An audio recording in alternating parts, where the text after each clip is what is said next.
Saudara terkasih yang Tuhan Yesus, kita bersyukur hari ini kita boleh kembali bersama-sama mendengarkan firman Tuhan. Sebelum kita mendengar firman Tuhan, mari kita masuk di dalam doa. Bapa surga, kami bersyukur Tuhan sudah pimpin kami melewati bulan demi bulan, dan hari ini kami boleh masuk ke bulan Desember di momen persiapan Natal ini. Di tengah situasi ini, kiranya hati kami tetap betul-betul memiliki satu kerinduan, kesungguhan untuk mendengar firman-Mu dan berbakti kepada-Mu. Biarlah Bapa dan pimpin kami di dalam waktu ini, kami boleh senantiasa hanya dikuatkan oleh firman Tuhan. Kami serahkan waktu ini, mohon Tuhan yang memimpin dan memberkati. Terima kasih Tuhan, Yesus kami berdoa. Amin. Saudaraku, kita sudah baca di Roma pasal 5 ayat 1 sampai 10, dan di dalam ayat 6 sampai ayat 9 ada beberapa kata yang ditekankan oleh Paulus. Di sini saya akan bacakan dulu ya. Dikatakan di dalam ayat 6, 8, 9. Karena waktu kita masih lemah, Kristus telah mati untuk kita orang-orang durhaka pada waktu yang ditentukan oleh Allah. Akan tetapi Allah menunjukkan kasih-Nya kepada kita oleh karena Kristus telah mati untuk kita ketika kita masih berdosa. Sebab jikalau kita ketika masih seteru diperdamaikan dengan Allah oleh kematian anaknya, lebih-lebih kita yang sekarang telah diperdamaikan pasti akan diselamatkan oleh hidupnya. Jadi saudaraku, di sini dikatakan Paulus memberikan catatan penting. Ia ingin menekankan bahwa kasih Allah itu sangat besar sekali. Mengapa? Karena dia mengirim anaknya dan Kristus mati bagi kita ketika kita masih lemah, ketika kita masih orang durhaka, ketika kita masih berdosa, ketika kita masih menjadi musuh Allah. Jadi ketika kita masih belum bertobat, saat kita masih berdosa, Yesus mati untuk kita. Jadi bukan saat kita sudah bertobat dan menjadi manusia baik, Allah baru mengasihi kita. Yesus bukan mati untuk kita yang sudah tidak berdosa lagi, tapi untuk kita yang masih durhaka. Natal mengingatkan kita, di tengah-tengah keberdosaan manusia, pemberontakan manusia, manusia belum bertobat, Yesus hadir datang ke dalam dunia ini untuk mati bagi kita. Apakah saudara mau mati untuk orang yang sudah menyakiti Anda? Ini satu pertanyaan yang penting yang harus Anda jawab. Bisa tidak kita mengasihi musuh kita? Siapa yang akan kita kasihi? Orang yang baik pada kita, bukan? Orang yang taat, orang yang nurut kepada kita, bukan? Orang yang memberontak kepada kita, orang yang tidak menurut pada kita pasti tidak mau mengasihi mereka. Dari sini kita lihat bahwa kasih Allah itu sangat besar sekali. Karena kasih-Nya yang besar ini, maka kita mempunyai pengharapan. Lalu pertanyaannya adalah, apa respon yang bisa kita berikan saat kita melihat, menerima kasih Allah yang besar ini? Apa yang Tuhan harapkan terjadi pada hidup kita saat kita menerima kasih Tuhan yang besar ini? Yaitu Allah ingin agar ada perubahan hidup di dalam diri kita, di mana kita juga mau mengasihi Dia dan hidup menurut perintah Tuhan. Tapi pertanyaannya, apakah kasih Allah selalu akan mengubah kita menjadi manusia yang baik? Ternyata realitanya tidak seperti itu. Sekalipun Tuhan Allah sudah mengasihi kita dengan kasih yang besar, tidak menjamin kasih yang diberikan kepada kita yang begitu besar akan mengubah kita. Malahan kita semakin jahat. Kita lihat di dalam perumpamaan Tuhan Yesus tentang orang yang berhutang kepada tuannya yang begitu besar. Dan tuannya mengasihi dia, mengampuni. Tetapi ternyata ketika dia sudah menerima akan kasih yang begitu besar dari tuannya, tidak membuat dia berubah, malah membuatnya semakin jahat. Memukul temannya, memasukkan temannya ke dalam penjara. Bukankah kasih tuannya itu harusnya mengubah dia? Realitanya dia semakin jahat.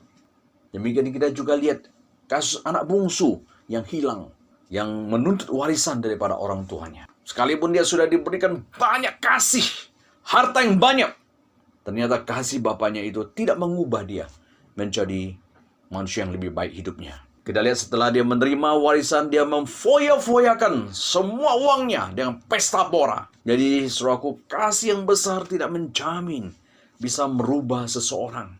Malahan saya lihat, dia bertobat saat dia menderita, bukan saat dia dikasihi. Ada sebuah keluarga di mana anak bungsu tersebut paling dikasih oleh orang tuanya. Orang tua dan saudaranya memberikan kasih yang besar kepadanya. Apapun yang dia mau diberikan. Ternyata hidupnya tidak benar. Malahan anak lain dalam keluarga miskin yang tidak terlalu diperhatikan, tidak terlalu diperdulikan oleh orang tuanya. Anak tersebut menjadi anak yang baik. Aneh bukan? Justru anak yang paling disayangi menjadi anak yang paling melukai orang tua. Justru anak yang tidak terlalu diperhatikan menjadi anak yang paling baik. Ada seorang karyawan yang baik. Tuannya melihat dia sangat baik, rajin. Lalu dia bekerja, dia tidak punya motor saat bekerja. Maka tuannya lihat karena dia baik, dia memberikan motor kepada dia. Saudaraku, setelah dia menerima motor tersebut, anehnya dia malah terlambat kerja. Bahkan kadang-kadang tidak masuk kerja. Harusnya kasih tuannya itu membuat dia semakin rajin, bukan? Tapi ternyata setelah dia menerima kasih tuannya, dia malah semakin malas dari sebelumnya. Sehingga tuannya berkata, taunya begitu, ya saya tidak akan berikan motor untuk dia. Kok malah setelah dikasih motor bertambah malas? Jadi saudaraku, jangan berharap ketika kita memberikan kasih yang besar kepada seseorang, atau ketika kita menerima kasih yang besar dari Tuhan, kasih itu akan merubah kita menjadi manusia yang baik. Tidak, belum tentu itu. Malah kadang-kadang setelah kita menerima kasih Tuhan besar, kita bisa menjadi lebih jahat lagi. Ada seorang ibu mempunyai 4 orang anak. 2 anak laki-lakinya disekolahkan ke Amerika. 2 anak hanya di Indonesia dan tidak terlalu diperhatikan. Saudaraku, siapa yang memasukkan ibunya ke dalam penjara untuk merebut warisan? Ternyata justru anak yang dikasihi itu, yang sekolah di Amerika pulang, yang memasukkan ibunya ke penjara. Sedangkan 2 anaknya yang biasa saja, tidak terlalu diperhatikan, malah biasa saja. Dia, saudaraku, kasih yang besar tidak menjamin bisa merubah seseorang. Makanya jangan heran mengapa akhirnya Tuhan tidak selalu memberikan apa yang kita mau. Karena memang belum tentu kasih yang diberikan kepada kita akan membuat kita lebih baik. Malahan berkat yang diberikan kepada kita bisa membuat kita lebih jahat lagi. Lihatlah kita, apakah kasih Tuhan yang besar kepada kita yang sudah kita terima membuat kita bertambah cinta kepada Tuhan? Kita apakah sungguh-sungguh hidup bagi Tuhan? Tidak, bukan. Justru saya melihat banyak orang yang diberkati semakin rusak hidupnya. Siapa di gereja bersikap diktator? Bukankah orang kaya yang sudah dikasih banyak berkat? Sehingga karena dia bisa memberikan persembahan yang banyak, lalu merasa sudah berjasa, lalu bertindak semaunya di gereja. Siapa yang selingkuh? Bukankah orang yang sudah diberi dengan berkat banyak, sehingga karena mereka sudah merasa mempunyai uang, tidak butuh istrinya lagi, jadi mencari wanita lain. Jadi kasih itu tidak mengubah orang menjadi baik. Dan inilah problem, masalah dari kasih. Terlalu mengasihi atau kita terlalu dikasihi membuat kita menjadi tidak menghargai kasih lagi. Sebaliknya, jika kita tidak mengasihi atau kita orang kurang dikasihi, kita juga bisa sakit hati. Tapi juga bukan berarti semua orang yang dikasihi pasti tidak menghargai kasih kita. Karena ada seorang berdosa juga yang Tuhan Yesus tunjukkan, yaitu Maria. Dia seorang wanita yang bukan wanita yang baik, tapi ketika dia menerima kasih Tuhan yang besar, dia berubah. Maka kita lihat dia rela mempersembahkan minyak narwastu yang mahal untuk Tuhan Yesus. Jadi kita lihat bukan kasihnya yang merusak rupanya, tetapi kita yang rusak. Karena kita yang rusak dan tidak benar, sehingga kita tidak siap menerima kasih yang besar. Jadi bukan kasih papa atau mama yang salah, tetapi memang anak tersebut yang bermasalah. Bukan si pemberi kasih yang salah, tetapi penerima kasih yang tidak bisa memberikan respon yang tepat atas kasih yang dia terima. Jadi kita belajar. Kasih memang tidak bisa merubah orang. Karena kasih memang bukan untuk merubah manusia, tapi sebagai ujian bagi seseorang. Untuk melihat siapakah kita. Jika kita adalah anak Allah, saat kita menerima kasih Allah, maka kita akan menghargai dan memberikan respon yang benar terhadap kasih yang kita terima. Tapi jika kita memang bukan anak Allah, saat menerima kasih Allah, sifat asli kita yang rusak akan keluar. Jadi saudaraku, tugas kita tetap mengasihi, bukan merubah manusia. Jika mereka berubah oleh karena kasih kita, maka menunjukkan mereka memang adalah orang yang baik dan peka. Jika mereka tidak berubah oleh karena kasih kita, menunjukkan mereka memang orang yang tidak menghargai kasih. Bukan kita yang salah. Jika memang kita yang tidak benar, seberapapun kita dikasih, kita tidak akan berubah. Jadi bukan Tuhan yang salah. Bukan kasih Tuhan yang salah. Kita yang salah. Kita yang memang tidak benar. Jadi saudaraku, kasih Allah itu bukan reward. atas apa yang kita lakukan, tapi sebuah ujian. Jika kasih Allah adalah ujian, maka kasih Tuhan kepada kita bukan hasil daripada kebaikan kita. Karena Alkitab berkata, kasih Allah diberikan kepada kita pada saat kita berdosa dan masih seteru Allah. Jadi kasih yang diberikan kepada kita adalah ujian untuk melihat siapa kita. Apakah kita adalah anak Tuhan atau bukan. Jadi respon kita terhadap kasih yang kita terima dari Allah menggambarkan siapa kita. Coba kita lihat. Orang tua memberikan kepada semua anaknya kasih yang sama, bukan? Tetapi anehnya, ada anak yang baik, ada anak yang tidak baik. Ada anak yang ketika mendapat kasih daripada papanya berupa warisan, dia pakai dengan baik untuk usaha. Tetapi ada anak yang memakainya untuk berjudi dan mabuk-mabukan. Bukan salah papanya memberikan kasih. Tetapi menggambarkan anak itu ketika menerima kasih itu, dia seperti apa? Kalau dia menerima kasih, lalu kemudian dia hidup foya-foya, itulah berarti dia anak yang memang tidak baik. Tapi ketika dia memakai yang baik, itu berarti anak yang baik. Kasihnya sama. Jadi kasih Allah kepada kita bukan bukti bahwa kita adalah orang baik. Setiap beribadah, karena jelas kasih Allah diberikan kepada kita saat kita berdosa. Bukan saat kita sudah bertobat. Jika kita memang orang yang bisa menghargai kasih Allah, akan membuat kita menghargai Tuhan dan hidup berubah. Jika kita memang manusia yang jahat, yang tidak pantas menerima kasih Allah akan membuat kita semakin sombong. Lalu mengapa kasih itu tidak mengubah kita, saudaraku? Karena memang kasih bukan untuk mengubah, tapi untuk memberikan pengharapan.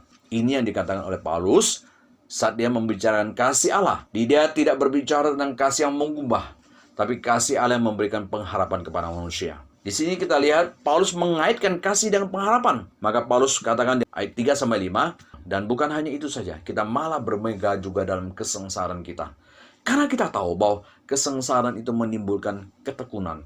Dan ketekunan menimbulkan tahan uji, dan tahan uji menimbulkan pengharapan. Dan pengharapan tidak mengecewakan. Karena kasih Allah telah dicurahkan dalam hati kita oleh Roh Kudus yang telah dikaruniakan kepada kita. Nah, jadi Paulus katakan, pengharapan tidak mengecewakan. Mengapa? Karena kasih Allah sudah dicurahkan kepada kita. Jadi bukan kasih yang mengubah, tapi kasih yang memberikan pengharapan. Nah, inilah kesalahpahaman kita selama ini tentang kasih. Kita selalu berpikir kasih akan merubah seseorang. Jadi saat orang yang kita kasih kasih dengan kasih yang banyak, supaya dia berubah. Realitanya banyak orang yang diberi kasih, justru dia tidak berubah. Karena kasih memang bukan mengubah, tapi sebagai ujian untuk melihat siapa dia, orang baik atau tidak. Maka jangan berpikir, kasih akan membuat kita berubah juga. Mengapa kasih tidak mengubah manusia? Manusia bisa berubah bukan karena kasih, tapi karena ketika dia mempunyai pengharapan. Saudaraku, maka apa yang kita pelajari? Pertama, tugas kita hanya mengasihi, bukan merubah orang.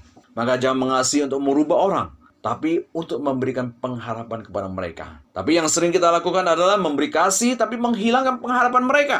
Ada seorang istri yang terus mengasihi suaminya yang berjudi, mabuk-mabukan. Tapi ternyata dia tidak berubah.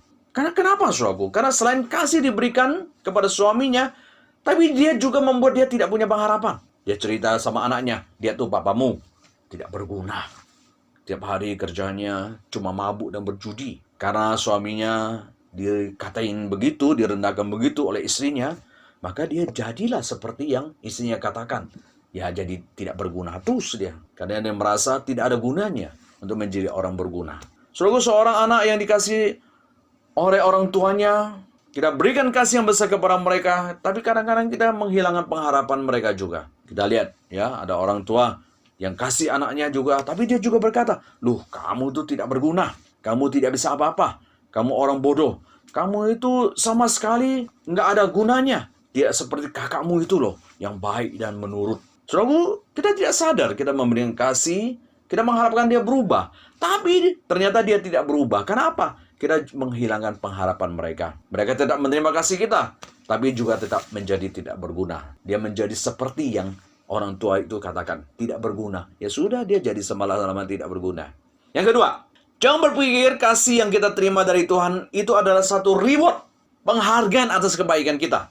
Kasih Tuhan adalah ujian untuk melihat siapa kita. Jadi saudaraku, ujian bukan hanya berupa penderitaan, tapi berkat juga bisa menjadi ujian bagi saudara. Jadi saudaraku, ketika saudara menerima penderitaan, kita selalu berkata, ini ujian. Hari ini saya katakan kepada saudara, ketika saudara menerima berkat Tuhan, itu adalah ujian untuk saudara juga. Dan saya melihat, justru yang lebih berbahaya adalah ketika Tuhan berikan ujian berupa berkat. Karena jika Tuhan memberikan penderitaan kepada kita, kita bisa langsung introspeksi diri. Jadi mungkin kita bisa cepat bertobat. Tapi kalau ujian itu berupa berkat yang Tuhan berikan kepada kita, itu bahaya bagi kita. Karena dalam kesenangan, dalam kesuksesan, dalam kelancaran, kita selalu lupa diri. Tidak ada orang ketika terima berkat Tuhan, keberhasilan Tuhan, langsung berlutut, Tuhan, ampuni saya berdosa ini. Engkau memberikan ujian berupa berkat kepada saya. Mohon Tuhan cabut berkat ini. Nggak ada kan? Tapi ketika manusia sakit, bangkrut, dia langsung berlutut, Tuhan, ampuni saya. Engkau mengizinkan saya bangkrut, mungkin saya sudah berdosa. Tapi kalau ketika dalam berhasil, nggak ada seperti itu, saudara. Jadi saya katakan, ujian yang paling bahaya adalah ujian berupa berkat. Ya saudaraku, kita lihat banyak orang saat susah. Dia setia sekali kepada Tuhan. Wah, dia rajin melayani. Tapi saudaraku, saat dia sukses, dia meninggalkan Tuhan. Ada jemaat yang pada saat usahanya kecil, dia setia beribadah aja, melayani. Tapi saat sukses, dia bisa buka toko, bercabang, beberapa cabang. Langsung dia meninggalkan Tuhan. Tidak mau ke gereja lagi. Lalu ditanya, kenapa kamu tidak ke gereja lagi? Aduh, saya sibuk. Saya tidak sempat. Lah, aneh kan? Itu kan kesuksesan dari Tuhan. Kenapa engkau bukan semakin datang melayani, berbakti kepada Tuhan? Bersyukur. Tapi justru berkat yang Tuhan berikan kepada Anda, membuat Anda menjauh dari Tuhan. Berarti memang Anda adalah orang yang tidak benar. Berkat yang diberikan menjadi ujian bagi Anda. Untuk melihat siapa Anda. Karena ketika Anda sudah berhasil, harusnya Anda semakin dekat sama Tuhan. Tapi ternyata ketika Anda berhasil, jauh dari Tuhan. Saudara, di pandemi ini, kita lihat Tuhan cabut berkat orang seperti itu. Dan dia baru menyesal. Tapi sudah terlambat. Semua sudah berakhir. Sehingga dirinya yang asli semakin terlihat. Apakah selama ini kita melayani Tuhan, cinta Tuhan, supaya kita diberkati? Atau betul-betul karena kita cinta Tuhan? Atau kita hanya untuk diri kita saja? Kalau kita untuk diri kita saja ketika diberkati oleh Tuhan, dikasih oleh Tuhan banyak, pasti kita berubah menjadi lebih cinta berkat Tuhan daripada pemberi berkat itu. Sampai waktunya Tuhan akan menghukum kita karena kita memang bukan anak Allah. Makanya hati-hati, jangan sampai kasih Tuhan berupa berkat berubah menjadi kutuk hingga akhirnya membawa hukuman bagi kita. Karena pada dasarnya manusia semakin dikasih, biasanya semakin tidak bisa menghargai kasih lagi. Lalu saudaraku, bagaimana kasih Tuhan bisa menjadi berkat? Tidak menjadi kutuk bagi kita. Pertama, jangan meminta kasih Tuhan melebihi kemampuan kita menerima. Saudaraku, kebiasaan kita adalah saat meminta Tuhan menunjukkan kasih kepada kita, kita biasanya meminta berkat sebanyak-banyaknya. Betul tidak? Tetapi pernahkah saudara bertanya, siapkah kita menerima kasih Tuhan yang begitu besar ini? Sehingga kita mau minta Tuhan kasih kita, tunjukkan kasih kepada kita dengan memberikan berkat yang banyak kepada kita. Dikarenakan kecenderungan kita ini adalah semakin besar kita terima kasih, semakin kita itu tidak menghargai kasih itu. Maka hati-hati di situ. Padahal jika kita tidak siap menerima berkat besar dari Tuhan, berkat Tuhan itu akan bisa menjadi bahaya bagi kita. Inilah yang dialami Salomo. Saudaraku, Salomo termasuk raja yang dilimpahi kasih yang banyak dari Tuhan. Tapi rupanya dia tidak siap terima kasih Tuhan yang begitu besar. Dengan segala kekayaan, kemewahan, keterkenalannya. Sehingga dia merasa kosong dan tidak bahagia. Lalu dia coba habiskan uang banyak untuk mencari bahagia. Tapi dia tetap merasa kosong. Jadi tidak selalu berkat itu baik, saudaraku. Yang baik adalah berkat diberikan sesuai kemampuan kita untuk menerimanya. Makanya pemazmur berkata, Tuhan, jangan beri aku terlalu kaya atau terlalu miskin. Mengapa dia berdoa begitu? Karena dia tahu terlalu kaya bisa membuat dia jauh dari Tuhan. Sehingga berkat Tuhan menjadi malapetaka bagi dia. Berbeda dengan kita, bukan? Kalau minta berkat Tuhan, kasih Tuhan, tunjukkan Tuhan kasih-Mu dengan berikan berkat sebanyak-banyaknya. Padahal belum tentu kita siap menerima kasih itu. Bisa saja kasih yang banyak itu membuat kita binasa. Saudaraku, banyak sekali saya lihat banyak orang ketika diberikan kasih yang banyak, dia tidak siap terima kasih itu. Malah keluarga hancur, hidupnya juga hancur. Maka Tuhan juga mengajar kita meminta sesuai kebutuhan kita, bukan? Mengapa? Karena belum tentu kita siap menerima berkat Tuhan. Kalau tidak siap, berkat itu bisa menjadi kehancuran kita. Maka saudaraku, mintalah sesuai kemampuan kita, supaya kita siap. 2. Mintalah kasih Tuhan sesuai kebutuhan kita, bukan apa yang sudah ada. Mengapa Tuhan memberikan kasih kepada kita saat kita lemah? Kita lihat yang Paulus katakan, dia memberikan kasih kepada kita ketika kita masih lemah, berdosa. Tujuannya apa, saudaraku? Lemah berarti kita tidak mampu, kan? Saat kita tidak ada apa-apanya. Saat seperti itu Tuhan baru mengasihi kita. Kenapa, saudaraku? Supaya kita bisa menghargai kasih itu. Meresponi dengan baik. Coba saudara tes. Saudara berikan 500.000 kepada 2 orang. Yang satu, orang yang punya tabungan 200 juta. Kedua, orang yang tidak punya uang sama sekali. Nah, saya tanya, siapa yang akan lebih menghargai uang 500.000 itu? Yang punya tabungan 200 juta atau yang sama sekali tidak punya uang? Yang punya tabungan 200 juta saat diberi, ya dia senang dapat gopek, ya. Gopek ceng dapat 500.000. Dia mungkin terima kasih. Tapi perasaan gimana? Biasa saja. Cuman 500.000. Saya punya uang 200 juta. Kecil. Jadi tidak seberapa uang 500.000 untuk dia. Tapi gimana, saudaraku, saat orang yang tidak punya uang sama sekali terima 500.000, saudaraku. Wah, ketika dia terima, dia sangat senang sekali. Sampai terharu dan dia menangis. Bahkan dia bersujud syukur. Mengapa? Karena dia tidak punya apa-apa. Jadi 500.000 sangat berharga. Maka saudaraku, bagaimana kita bisa menghargai kasih Tuhan? Mintalah kepada Tuhan apa yang tidak kita punya, bukan yang sudah kita punya. Saat ketika meminta sesuatu yang tidak kita punya, ketika Tuhan berikan kepada kita apa yang tidak punya, pasti kita akan menghargai dan memberikan respon dengan baik. Tapi masalahnya, saudaraku, kita selalu meminta apa yang kita sudah punya. Kita mau lagi dan mau lagi, padahal sudah punya. Udah punya uang 50 juta di bank, pengen lagi, tambah lagi 100 juta, 200 juta, 300 juta, 500 juta. Jelas saja, saat diberikan oleh Tuhan, kita biasa-biasa saja, kan? Kita sudah punya mobil udah 2, kita minta lagi mobil 3. Kita berhasil membeli mobil 3. Apa kita bersyukur? Enggak, biasa saja. Memang, ya biasalah orang punya mobil 3. Karena kita memang sudah punya. Sudah punya 3 rumah, minta lagi yang keempat. Ketika dapat yang keempat, biasa saja. Ya ini nggak ada heran, ya seperti itu. Maka saudaraku, sekalipun kita banyak harta, kita biasa saja. Kita tidak menghargai kasih Tuhan. Jadi saudaraku, kita yang merusak diri sendiri. Maka kita melihat sekalipun kita sudah menerima banyak kasih Tuhan, berapa banyak kita yang punya hati bersyukur atas berkat yang Tuhan berikan. Sedikit bukan?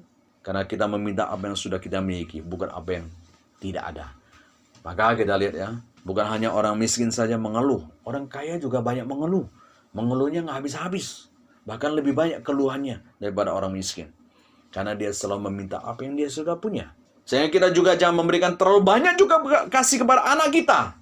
Karena hal itu akan merusak dia juga. Sehingga dia tidak menghargai lagi kasih kita. Berilah apa yang memang dia tidak punya. Bukan apa yang dia mau. Karena semua dia juga mau. Tapi belum tentu dia butuh. Maka tidak heran banyak anak yang tidak menghargai barang yang diberikan. Karena dia tahu kasih papanya dan mama itu besar. Dia diberikan HP, dirusakin. Kenapa? Rusak. Ya ntar juga dibeliin lagi sama orang tua. Lihat saja, anak yang sudah punya 1 HP. Orang tua masih berikan kepada 2 HP, 3 HP. Setelah itu mamanya mengeluh. Aduh, anak saya main HP melulu.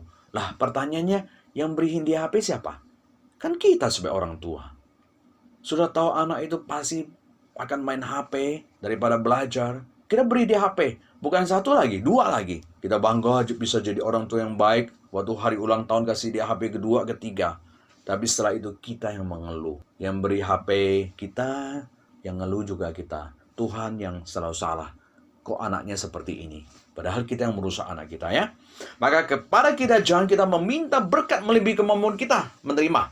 Karena belum tentu kita siap. Sehingga banyak suami istri yang pada saat susah hidupnya harmonis. Lalu dia minta berkat Tuhan. Tuhan kasih saya kaya. Pertanyaan, dia siap enggak ketika dia diberikan Tuhan kekayaan? Ternyata Tuhan kasih dia kekayaan malah cerai. Suaminya selingkuh karena udah banyak uang. Baru sadar kekayaan membuat dia bercerai. Kalau begitu, Aduh, tahu gitu saya hidup susah aja sama suami saya dari dulu. Daripada sekarang kaya malah kami berpisah. Jadi sebenarnya bisa saja saat doa kita tidak terjawab, Tuhan sedang menjaga kita dari kehancuran. Karena dia tahu kita belum siap terima berkat Tuhan. Jadi berkat itu akan menghancurkan kita ketika diberikan, maka dia tidak kasih. Tapi kita maunya kan Tuhan berikan apa yang kita mau. Dan kita diberikan banyak-banyak. Ketika Tuhan tidak beri, kita bilang Tuhan jahat. Tapi ketika Tuhan sudah berikan berkat kepada kita banyak, hanya kita baru tahu keluarga hancur, banyak masalah, kita baru bilang, Tuhan, kenapa Engkau berikan banyak berkat kepada saya? Ketiga, meminta berkat sesuai waktu. Saudaraku, apa jadinya seorang anak yang belum dewasa, baru 6 tahun, saudara sebagai orang tua, sudah beri dia 10 miliar. Dia pastikan anak itu akan menghamburkan uang tersebut. Apa jadinya anak yang usia 16 tahun, sudah beri mobil sport. Dipastikan dia akan menabrak sana-sini hingga menyebabkan kecelakaan untuk dirinya dan juga orang lain. Sudah bisa lihat ya, di dalam berita ini. Ada anak yang sudah diberikan mobil oleh orang tuanya padahal masih di bawah umur. Sehingga dia ngebut di tol dan membunuh banyak orang. Dan mengalami kecelakaan diri sendiri juga. Maka supir maut di bawah umur. Akan berbeda bukan seorang anak yang sudah bertanggung jawab dan dewasa diberikan uang 10 miliar. Dia akan memakai uang itu dengan baik. Demikian juga mobil sport diberikan kepada orang dewasa. Dia juga akan memakai mobil itu dengan baik. Jadi bukan masalah berkat dan kasih. Tapi siapkah kita menerima berkat Tuhan atau tidak? Sesuai waktunya? Tidak. Maka di sini kita lihat, maka Tuhan juga menunjukkan kasih selain pada waktu kita masih lemah, tapi juga sesuai waktu Tuhan. Maka dalam ayat 6 dikatakan, karena waktu kita masih lemah, Kristus telah mati untuk kita orang-orang durhaka pada waktu yang ditentukan oleh Allah. Jadi ada waktu yang Tuhan tentukan, bukan asal-asal beri. Demikian juga di dalam Galatia pasal 4 ya. Tapi setelah genap waktunya, maka Allah mengutus anaknya yang lahir dari seorang perempuan dan takluk kepada hukum Taurat. Jadi Natal adalah waktu yang sudah Tuhan tetapkan untuk diberikan kepada kita. Maka minta Tuhan memberikan kasih berkat kepada kita sesuai dengan waktu Tuhan, bukan waktu kita. Maka jangan terlalu cepat berhasil.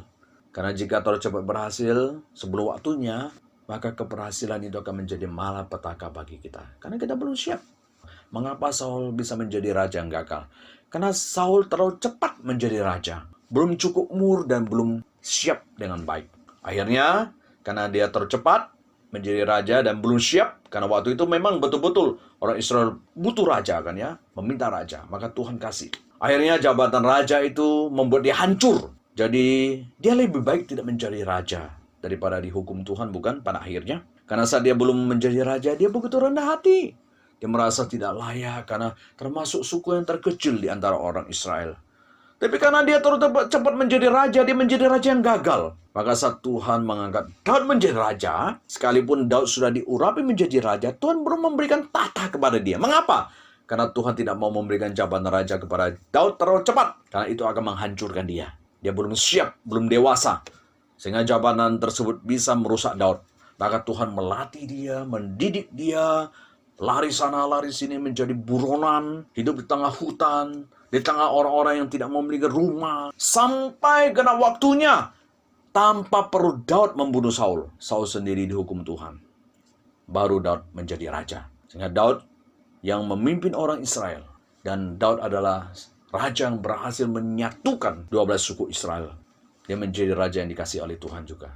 Saudaraku, mengapa berkat dan kasih Tuhan atas Daud tidak menjadikan dia celaka? Karena Daud menerima keberhasilan sesuai waktu Tuhan. Segala sesuatu ada waktunya, bukan? Maka jangan minta Tuhan memberikan berkat dan keberhasilan kepada kita terlalu cepat. Mintalah Tuhan memberikan berkat dan keberhasilan kepada kita sesuai waktu Tuhan. Sesuai waktu dewasa kita. Siap tidak terima kita. Supaya berkat Tuhan tidak menjadi malapetaka bagi kita. Tapi bisa menjadi alat bagi kemuliaan Tuhan. Maka saat kita berdoa bukan berkata, Tuhan berikanlah saya berkat segera, cepat ya. Tapi Tuhan berikanlah saya berkat sesuai waktu yang Engkau tentukan. Demikian juga jangan memberikan kasih kepada anak saudara tidak sesuai waktunya.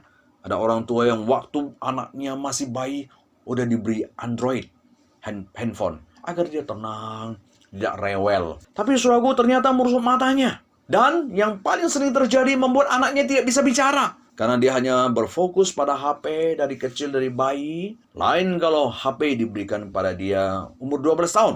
Hasilnya pasti beda. Maka banyak orang tua yang mengeluh anaknya sudah 2 tahun tapi tidak bisa bicara dan tidak bisa bermain dengan temannya. Sehingga harus diterapi, bolak-balik untuk ajar dia bicara. Ajar dia sosialisasi. Jadi saudaraku, kita tidak sadar banyak kasih kita itu merusak anak. Karena kita selalu memberikan kasih pada waktu yang tidak tepat. Beberapa waktu lalu saya mendengar tempat tinggal saya di komplek ya. Mungkin komplek saudara juga ya.